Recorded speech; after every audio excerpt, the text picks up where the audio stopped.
అరే మీరు గణపతి పెడదామని పెద్దరికం కొట్టుడే గాని టైంకి ఒక్కడు రాలేంద్రా. పొద్దుగాల నుంచి ఈ పొట్టోడు నేను ఇద్దరం కలిసి పని చేస్తున్నాము. మీకేమైందిరా ఒక్కొక్కడికి? అరే కర్రోడా ఏమైందిరా నీకు? జల్ది రారా, 10కి మెల్లంగా వచ్చినావు. ఏ మామ సలంటే సలి పెట్టిందిరా, ఆన పడుతుంది కదరా, సలి పెడుతున్నా, అందుకే జల్ది లేవలేను రా అయ్యల్లా. అరే రోజు జల్ది రాలేనారా, నీ అవ్వ నన్ను గట్ల పెడుతున్నావు. లేట్ వచ్చిన వాళ్ళు 500 ఫైన్ అని ఇవ్వరు, లేకుంటే నిర్మల్ పోయి తడకలు కట్టెలని పట్టుకుని రాపోర్రి.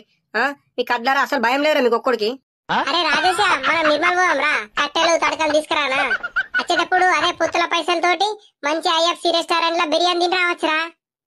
అబ్బా సరే మామ సరే పోదాం రా, ఇంకేమున్నారా, మంచిగా టైం పాస్ అవుతుంది, బిర్యానీకి బిర్యానీ తింటాం. ఏమరా రాజా, నిర్మల్ పోతారా లేకుంటే 500 ఫైన్ కడతారా మీరు? ఇగో రాజేశాడు, నేను నిర్మల్ పోయి కట్టెలు తీసుకొస్తాం రా. ఇగోరా 2000 రూపాయలు కట్టెలకు, ఇక 100 రూపాయలు పెట్రోల్ కు, ఇగో 20 రూపాయలు చాయ్ తాగిరండి, సరేనా? ఊరిని అవ్వా, మనం బిర్యానీకి ఇస్తాడనుకుంటే కనీసం టిఫిన్ కూడా పైసలు ఇచ్చేటట్లేడు కదరా. అరే మామ గంట నిర్మల్ దాకా పోయి వచ్చే చాయ్ తాగెట్టుంటాను, టిఫిన్ కన్నా పైసలు ఇవ్వరా. కడ్లారా మీకు రూపాయి ఎక్కి ఆవుర్రి, మీరు పోతంటే ఓన్రి, లేకుంటే 500 రూపాయలు ఫైన్ కట్టుర్రి. అరే మీరు పోయి నర్సక్క చంద్రాసింది కదా, పైసలు ఇస్తాను ఇప్పుడు మీరు అడకరా పండ్రి. సరే పోతాం.